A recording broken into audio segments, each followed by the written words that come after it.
Hi guys, my name is Megan, and this is a part of my story. I grew up in a wonderful family that loved the Lord and attended a good church, and from a young age I heard all about the heroes from the Bible. I learned about the miracles of Jesus and understood that he died on the cross to save me from my sins, and I heard about hell and heaven and decided heaven was the place I wanted to be. So around 6 or 7, I told my mom after breakfast one day that I wanted to accept Jesus into my heart. I continued to attend church and participate in the Christian kid activities, but my relationship with him did not extend beyond what my parents read to us or what I learned in Sunday school. My walk with the Lord was a religion with facts and stories, but it wasn't real. There was nothing personal there. And it wasn't until middle school that I really began to understand what having a relationship with God meant. And I would see older students fervently praying or talking about God with their friends. I would see the passion and inspiration of these students and wonder at their joy. To them, God was not some distant abstract being who had done some cool things a very, very long time ago. To them, he was a God that loved us, and I began to see that he is very real and that he wants us to be a part of his kingdom, his children. And so that's why he sent his son Jesus to take the punishment that we deserved in order for us to be made righteous through faith in him. And once I understood this and made this connection, was really when my relationship with God began, and I began to pursue Christ and understand more about him.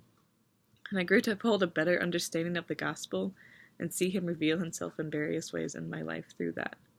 However, my relationship with him still lacked a certain depth. I knew that I was supposed to feel, but it was fleeting, and I was still ignorant to the darkness and questions that permeated my being. The relationship with God doesn't always equate with smiles, rainbows, and laughter, endless happiness. It's also not just a way to get out of hell. It's about God and his glory. And in high school, when I began to realize this, I struggled for so long thinking that God was selfish, or that he didn't actually love us, or that for some reason he was arrogant or rude. And as I struggled with these doubts, through his word, the Bible, and through other people, and God began to work in my heart and mind and slowly push back the lies and reveal his truth.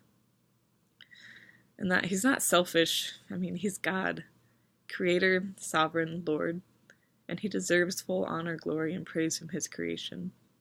He doesn't need me, but becoming a follower of Christ means accepting an invitation to be a part of him. He invites us to be a part of his glory, and he wants us to find the full joy and satisfaction in that. And so when we trust him, we are granted the incredible opportunity to participate in the most wonderful event in the universe, glorifying God. We get to be a child of the creator of the world. And that's what this relationship is. It's not sticking to a set of rules or constantly feeling spiritual all the time. It's messy. And I'm not perfect. I never will be. And I struggle with approval, attachment, and people-pleasing. And I often place my entire worth in who my friends are with, or what grades I'm getting, or how much a professor likes me, or how much I practice, or what grade I got in my jury. And I drive myself into the ground trying to accomplish these things and be a good person. And I constantly battle torrents of negative thoughts that attack when I make a small mistake or do something I feel that hasn't measured up to my own standard or the world's. But with God, there are no gimmicks, no fronts, no perfect standard to maintain. He saw my hidden intentions, my bad thoughts, my selfish desires, even before I was a thought.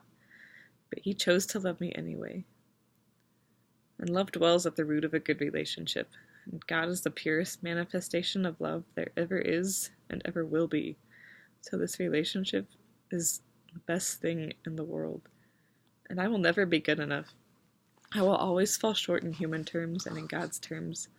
But because I have placed my trust in Christ's death and resurrection, my sin is gone, and he now sees me as perfect, even in my moments of weakness.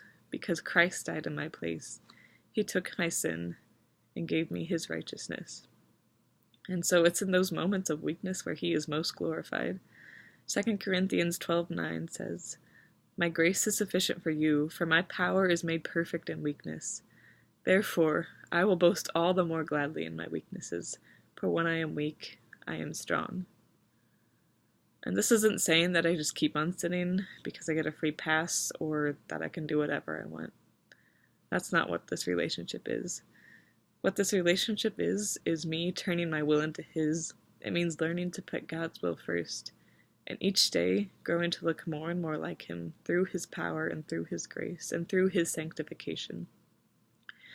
And it's a hard and painful process of recognizing my sin, then turning from those and asking God to help me replace them with His godliness and His righteousness. And it's quite the journey. And if you have a desire to join or have questions, please don't hesitate to reach out, because a relationship with your Creator is far greater than a religion without Him.